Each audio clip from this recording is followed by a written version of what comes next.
শান্তি। আজকের অব্যক্ত বাংলা মুরলি, তারিখ 26শে মে 2024। প্রাতঃমুরলি অব্যক্ত বাপদাদা ওম শান্তি, মধুবন। রিভাইজ ডেট 31শে ডিসেম্বর 1999। টপিক: নতুন শতাব্দীতে নিজের আচার আচরণ এবং চেহারার দ্বারা ফরিস্তা স্বরূপকে প্রত্যক্ষ করাও। আজ বাপদাদা আপন পরমাত্ম পালনার অধিকারী বাচ্চাদের দেখে প্রফুল্লিত হচ্ছেন। কত ভাগ্যবান তোমরা যে স্বয়ং পরমাত্মার লালন পালনে পালিত হচ্ছ। দুনিয়ার লোকে বলে যে আমাদের পরমাত্মা পালন করছেন, কিন্তু তোমরা মুষ্টিমেয় কিছু বিশেষ আত্মা প্র্যাকটিক্যালি প্রতিপালিত হচ্ছ। পরমাত্ম পালনা রয়েছে, পরমাত্ম শ্রীমত রয়েছে, সেই শ্রীমত দ্বারা তোমরা চালিত হচ্ছ, পালিত হচ্ছ।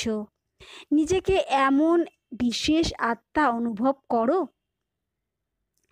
নিজের মহত্বকে জানো তোমরা। বর্তমান সময়ে তো ব্রাহ্মণ আত্মারা মহান তো হয়ই, আর ভবিষ্যতেও তোমরা শ্রেষ্ঠ মহান আত্মা। দাপরেও তোমাদের জড় চিত্র এত মহান তৈরি হয় যে কেউই চিত্রের সামনে দিয়ে যাবে তো নমন করবে। তোমাদের এতই মহত্ব যে আজকের দিনে পর্যন্ত কোনো আত্মাকে নকল দেবতা বানিয়ে দেওয়া হয়। লক্ষ্মী নারায়ণ বানিয়ে দিক কিংবা শ্রীরাম, তবে যতক্ষণ পর্যন্ত সেই আত্মা দেবতার পার্ট প্লে করে ততক্ষণ এ সাধারণ মানুষ হিসাবে সেই আত্মাকে চেনা জানা সত্ত্বেও যেহেতু দেবতা রূপে পার্ট প্লে করছে, তো সেই সাধারণ আত্মাকেও নমন করবে। তো তোমাদের রূপের তো মহত্ব আছেই, কিন্তু নামধারী আত্মাদেরও মহান মনে করে। তো এমন মহত্ব অনুভব করো তোমরা। এটা কি শুধুই জানো, মনে করো, নাকি ইমার্জ রূপে নিজেকে অনুভব করো? কেননা মূল আধারই হলো অনুভব করা। বাপদাদা সব বাচ্চাকে অনুভবী মূর্ত বানায়। শুধু শোনা কিংবা জানা নয়, প্রত্যেকের চেহারা আর আচার আচরণ থেকে অনুভব জানা যায়, আচরণ দ্বারা তার অবস্থা জানা যায়। তাহলে ভাবো আমাদের আচরণ কীরকম। ব্রাহ্মণের ধর্মাচরণ হয়। ব্রাহ্মণ অর্থাৎ সদা সম্পন্ন আত্মা, শক্তি দ্বারাও সম্পন্ন, গুণের দ্বারাও সম্পন্ন। তো এরকম স্বভাব হয়েছে তোমাদের। তোমাদের চেহারার দ্বারা এটা প্রতীয়মান হয় কি যে তোমরা সাধারণ হওয়া সত্ত্বেও অলৌকিক। তোমাদের সকলের দৃষ্টি, বৃত্তি, ভাইব্রেশন তারা অলৌকিক অনুভব করে। যখন লাস্ট জন্ম পর্যন্ত তোমাদের দিব্যতা মহত্ব জড় চিত্র দ্বারাও অনুভব করে, তো বর্তমান সময়ে চৈতন্য শ্রেষ্ঠ আত্মাদের দ্বারা অনুভব হয়। জড় চিত্র তোমাদেরই তো না। অমৃতবেলার থেকে শুরু করে প্রতিটা আচরণকে চেক করো। আমার দৃষ্টি অলৌকিক। মুখের পোজ অর্থাৎ ভঙ্গিমা সদা প্রসন্ন থাকে, একরস অলৌকিক থাকে, নাকি সময়ে সময়ে বদলাতে থাকে? শুধু যোগে বসার সময় বা কোনো বিশেষ সেবার সময় অলৌকিক স্মৃতি অথবা বৃত্তি থাকে, নাকি সাধারণ কাজ করার সময়ও মুখ এবং আচার আচরণ বিশেষ থাকে?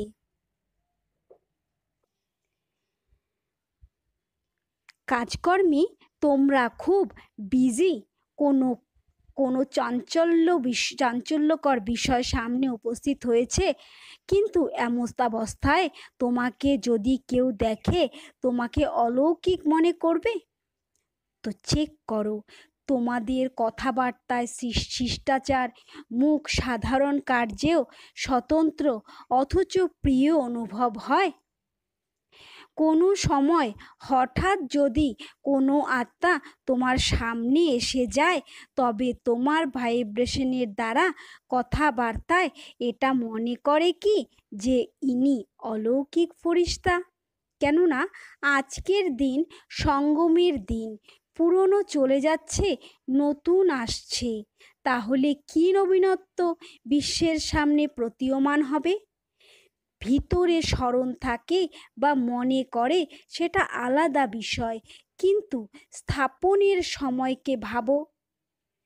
স্থাপনের কত সময় কেটে গেছে, অতীত হওয়া সময় অনুসারে কত অল্প সময় আর অবশিষ্ট রয়েছে।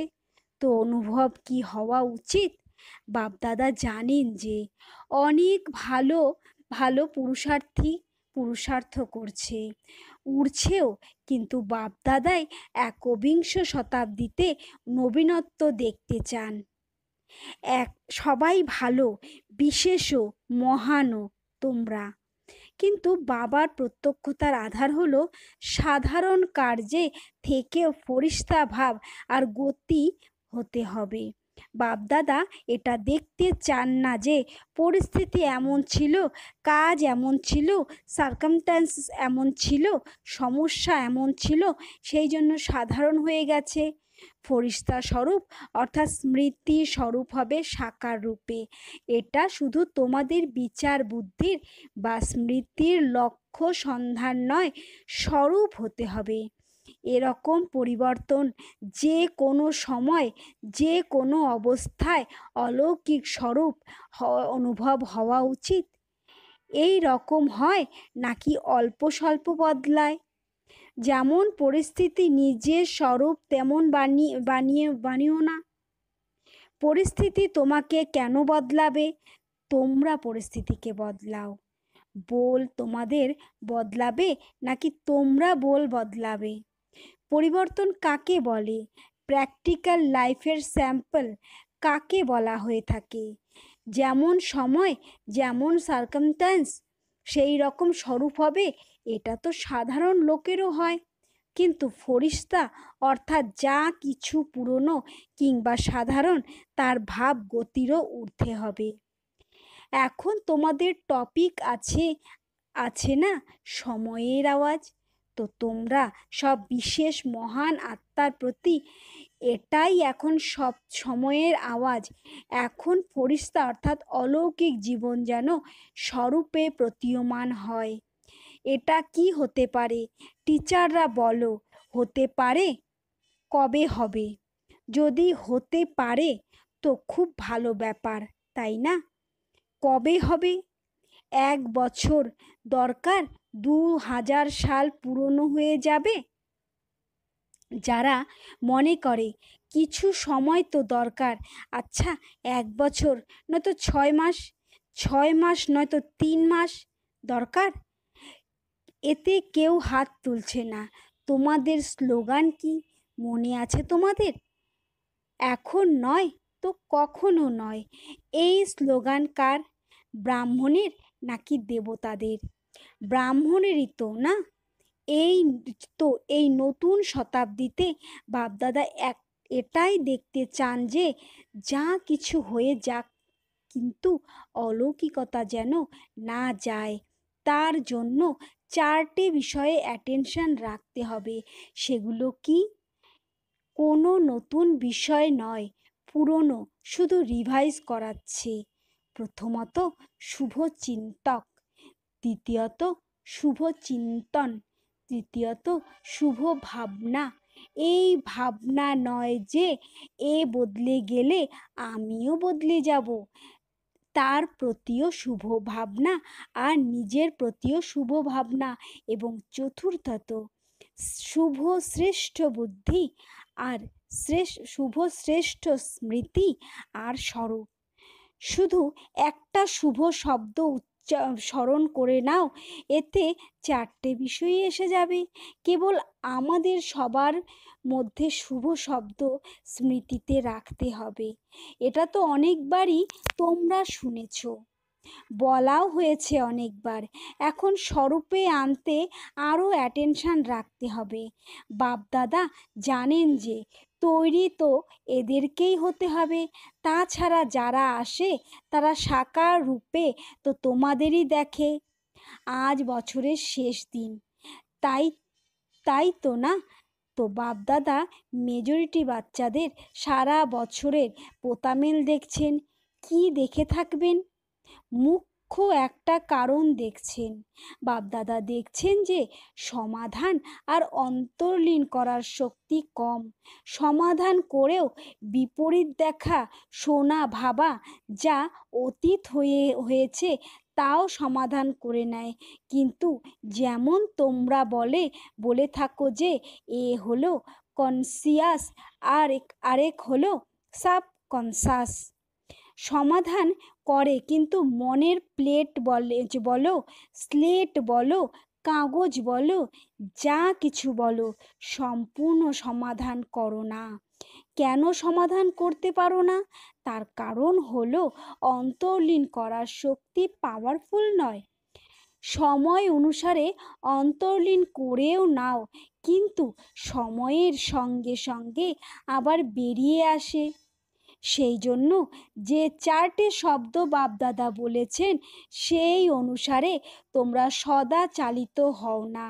মনে করো, যদি মনের প্লেট বা কাগজ পুরো পরিষ্কার হয়নি, পুরো মোছেনি, অথচ পরিবর্তে তার উপরে যদি তুমি আরও ভালো লিখতে চাও, তা স্পষ্ট হবে। অর্থাৎ সর্বগুণ সর্বশক্তি ধারণ করতে চাও তো সদা এবং ফুল পার্সেন্টে হবে, সম্পূর্ণরূপে ক্লিনও হবে, ক্লিয়ারও হবে। তবেই এই সমূহ শক্তি সহজভাবে কার্যে প্রয়োগ করতে পারো। কারণ এটাই মেজরিটি স্লেট ক্লিয়ার এবং ক্লিন নয়। অতীত হওয়া বিষয়গুলো অল্প অল্প কিংবা অতীত আচরণ, ব্যর্থ বিষয় এবং ব্যর্থ হাবভাব সূক্ষ্ম রূপে সমাহিত থাকে, তো পরে আবার সাকার রূপে এসে যায়।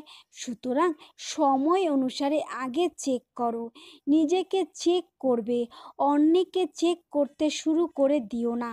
কেননা অন্যকে চেক করা সহজ লাগে, নিজেকে চেক করা কঠিন হয়। অতএব চেক করো যে আমার মনের প্লেট ব্যর্থ থেকে এবং অতীত থেকে সম্পূর্ণ পরিষ্কার আছে। সর্বাপেক্ষা সূক্ষ্ম রূপ হলো ভাইব্রেশন রূপে থেকে যাওয়া। ফরিস্তা অর্থাৎ সম্পূর্ণ ক্লিন আর ক্লিয়ার। অন্তর্লীন করার শক্তি দ্বারা নেগেটিভকে পজিটিভ রূপে পরিবর্তন করে সমাহিত করো। নেগেটিভে সমাহিত করো না, পজিটিভিটিতে চেঞ্জ করে সমাহিত করো। তবেই নতুন শতাব্দীতে নবীনত্ব আসবে। আরেকটা বিষয়, তিনি কি দেখেছেন বলবো নাকি এর আগেরটা ভারী ডোজ? যেমন বাপদাদা আগে বলেছেন যে যেভাবেই হোক আমাকে নিজের সাথে পরমধামে নিয়ে যেতেই হবে, হয় প্রহার দ্বারা, না হয় ভালোবাসার সাথে। অজ্ঞানীদের প্রহারের সাথে আর তোমরা সব বাচ্চাকে ভালোবাসার সাথে। এভাবেই বাপদাদা এখনো বলেন যে যেমন করে হোক দুনিয়ার সামনে মহান আত্মাদের ফরিস্তা রূপে প্রত্যক্ষ করাতেই হবে। তো তোমরা প্রস্তুত আছো তো না? তোমরা প্রস্তুত আছো তো না? বাপদাদা তো বলেছিলেন যে যেমনভাবে হোক প্রস্তুত করতে হবেই, নয়তো নতুন দুনিয়া কিভাবে আসবে? আচ্ছা, আরেকটা বিষয় কি দেখছো?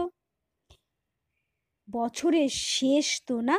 দেখো বাপদাদা মেজরিটি শব্দ বলছেন, সর্ব বলছেন না, মেজরিটি বলছেন। তো অন্য বিষয় কি দেখছেন? কেননা কারণকে নিবারণ করবে তবে তো নবনির্মাণ হবে। তো দ্বিতীয় কারণ গড়িমসি ভাব ভিন্ন ভিন্ন রূপে দেখছেন। কারো কারো মধ্যে অনেক রয়্যাল রূপেরও দীর্ঘসূত্রিতার ভাব অর্থাৎ হবে ভাব দেখেছেন। এক কথায় দীর্ঘসূত্রিতার কারণ সব ঠিক হয়ে আছে ভাবা। কেননা সাকারে তো প্রত্যেকের প্রতিটা কর্ম কেউ দেখতে পায় না। সাকার ব্রহ্মাও সাকারে অর্থাৎ সশরীরে দেখতে পাননি, কিন্তু এখন অব্যক্ত রূপে যদি চান তো যদি চান তো যে কোনো কারো প্রতিটা কর্ম দেখতে পারেন। যা গাওয়া হয়েছে, পরমাত্মার হাজার চোখ আছে, লক্ষ চোখ আছে, লক্ষ কান আছে। তিনি এখন নিরাকার এবং অব্যক্ত ব্রহ্মা উভয়ের একসাথে দেখতে পারেন। যে যতই লুকানোর চেষ্টা করুক, লুকায়ও রয়্যালটির সাথে, সাধারণ নয় তো নিষ্ক্রিয়তার এক স্থূল রূপ আছে, এক সূক্ষ্ম রূপ আছে। দুটো ক্ষেত্রেই শব্দগুলো একই, সব চলবে। দেখে নিয়েছি কি হয়। কিছুই হয় না, এখন তো চালিয়ে নাও, পরে দেখা যাবে। এগুলো নিষ্ক্রিয়তার সংকল্প। বাপদাদা চাইলে সবাইকে বলতে পারেন, কিন্তু তোমরাই বলো তো না যে লজ্জাজনক অবস্থা না বলাই থাক। তাই তো বাপদাদাও তোমাদের সম্মান বজায় রাখেন, কিন্তু এই রকম নিষ্ক্রিয়তা ভাব তোমাদের পুরুষার্থ তীব্র করতে পারে না, পাস উইথ অনার বানাতে পারে না। যেমন নিজে ভাবো যে সব চলবে, তো রেজাল্টেও চলবে, কিন্তু উড়বে না। তো শুনেছ তোমরা বাবা দুটো বিষয়ে কি দেখছেন? পরিবর্তনের ব্যাপারে কোনো না কোনো রূপে প্রত্যেকের মধ্যে আলাদা আলাদা রকমের নিষ্ক্রিয়তা রয়েছে। তাই তো বাপদাদা সেই সময় মৃদু মৃদু হাসেন। বাচ্চারা বলে, দেখে নেব কি হয়। তো বাপদাদাও বলেন, দেখে নিও কি হয়। সুতরাং আজ কেন এটা বলছেন? কারণ চাও বা না চাও, জবরদস্তি তোমাদেরকে তৈরি করতেই হবে, আর তোমাদেরও হতেই হবে, হতে তো হবেই। আজ একটু কঠিনভাবে বলেছেন, কেননা তোমরা প্ল্যান বানাচ্ছ, এটা করব, কিন্তু কারণের নিবারণ হবে না, তো টেম্পোরারি হয়ে যাবে। তারপরে কোনো পরিস্থিতির যদি উদ্ভব হয়, তখন বলবে ঘটনাই এমন ছিল, তাই না? এমন ছিল তো না, কারণই এমন ছিল, আমার হিসেব নিকেশই এইরকম, অতএব হতেই হবে। মঞ্জুর তো না? টিচার্স মঞ্জুরি আছে, ফরেনার্স মঞ্জুরি আছে। বাপদাদা বলছেন হতেই হবে। নতুন শতাব্দীতে তোমরা বলবেই আমরা হয়ে গেছি এই রকম, তো তাই না? অন্তত পক্ষে কম সময় নেওয়া উচিত। কিন্তু বাপদাদা 1 বছর সময় দিচ্ছেন, তাহলে তো সহজ তো না। আরামে করো। আরামের অর্থ হলো আরাম, অর্থাৎ বাবাকে স্মরণ করে তখন করবে। ওই ডানলপের আরাম করো না। তোমাদের প্রতি বাপদাদার বেশি ভালোবাসা আছে, নাকি বাবার প্রতি তোমাদের ভালোবাসা বেশি আছে? কার আছে, বাবার নাকি তোমাদের? বাপদাদার তোমাদের সকলের প্রতি নিশ্চয় আছে যে বাচ্চারা সবাই ভালোবাসার রিটার্নে অব্যক্ত ব্রহ্মা বাবা সমান অবশ্যই হবেন। হবে তো না? বাপদাদা ছাড়বেন না। ভালোবাসা তো আছে না? যার সাথে ভালোবাসা থাকে তার স্বাদ ত্যাগ করা যায় না। তো ব্রহ্মা বাবার প্রতি অনেক ভালোবাসা আছে, অপেক্ষা করতে থাকেন কবে আমার বাচ্চারা আসবে। তো সমান হবে তো না?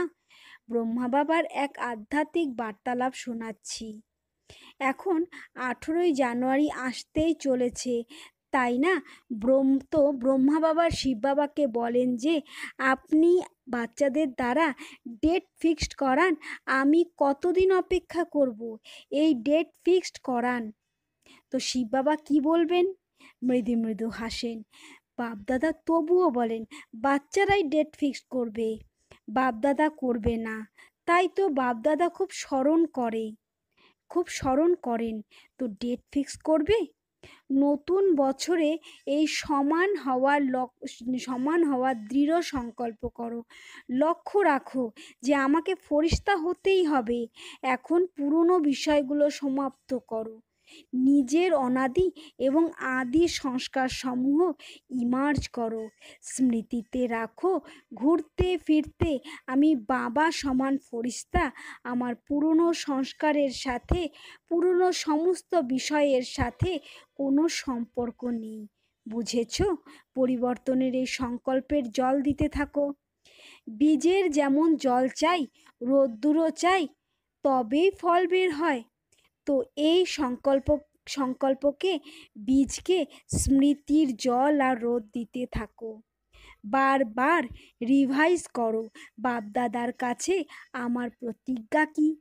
আচ্ছা, চতুর্দিকের মহান আত্মাদের যারা সদা পরিবর্তন শক্তিকে সব সময় কার্যে প্রয়োগ করে, বিশ্ব পরিবর্তক আত্মাদের যারা সদা দৃঢ় নিশ্চয়ের সাথে প্রত্যক্ষ স্বরূপ দেখায়, ব্রাহ্মণ তথা ফরিস্তা আত্মাদের সদা এক বাবা, দ্বিতীয় কেউ নেই, বাবা সমান হয়, বাপদাদার ভালোবাসা রিটার্ন দেওয়া মহাবীর আত্মাদের বাপদাদার স্মরণের স্নেহ আর নমস্কার। চতুর্দিকের বাচ্চাদের নতুন বছর, নতুন যুগের, নতুন জীবনের অভিনন্দন, অভিনন্দন, অভিনন্দন।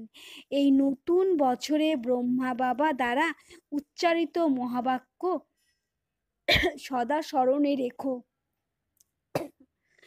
নিরাকারী, নিরহংকারী, সেই সাথে নবনির্মাণধারী, সদা নির্মাণ আর নির্মাণের কর্তব্যে ব্যালেন্স রেখে উড়তে থাকো। এই বছরে বিশেষ স্বপরিবর্তনের বিশেষত্ব সামনে রেখে উড়তে থাকো আর উড়াতে থাকো। সদা ব্রহ্মা বাবার প্রতি কদমে নিরন্তর ফলো ফাদার করো। তো অভিনন্দন, অভিনন্দন, পদম গুণ অভিনন্দন। আচ্ছা, আজকের বরদান: স এর চক্রকে জেনে জ্ঞানী তু আত্মা হয়ে প্রভু প্রিয় ভব। স এর চক্রকে জেনে জ্ঞানী তু আত্মা হয়ে প্রভু প্রিয় ভব। এই সৃষ্টি চক্রে আত্মার কি কি পার্ট আছে তাকে জানা, অর্থাৎ সদর্শন চক্রধারী হওয়া। সম্পূর্ণ চক্রের জ্ঞানকে বুদ্ধিতে যথার্থ রীতিতে ধারণ করাই সদর্শন চক্র ঘুরানো হয়। স এর চক্রকে জানা অর্থাৎ জ্ঞানী তু আত্মা হওয়া। এমন জ্ঞানী তু আত্মা প্রভু প্রিয় হয়। তাদের সামনে মায়া দাঁড়াতে পারে না। এই সদর্শন চক্রই ভবিষ্যতে চক্রবর্তী রাজা বানিয়ে দেয়। আজকের স্লোগান: প্রত্যেক বাচ্চা বাবা সমান প্রত্যক্ষ স্বরূপ হলে প্রজা তাড়াতাড়ি তৈরি হয়ে যাবে। প্রত্যেক বাচ্চা বাবা সমান প্রত্যক্ষ স্বরূপ হলে প্রজা তাড়াতাড়ি তৈরি হয়ে যাবে। ওম শান্তি।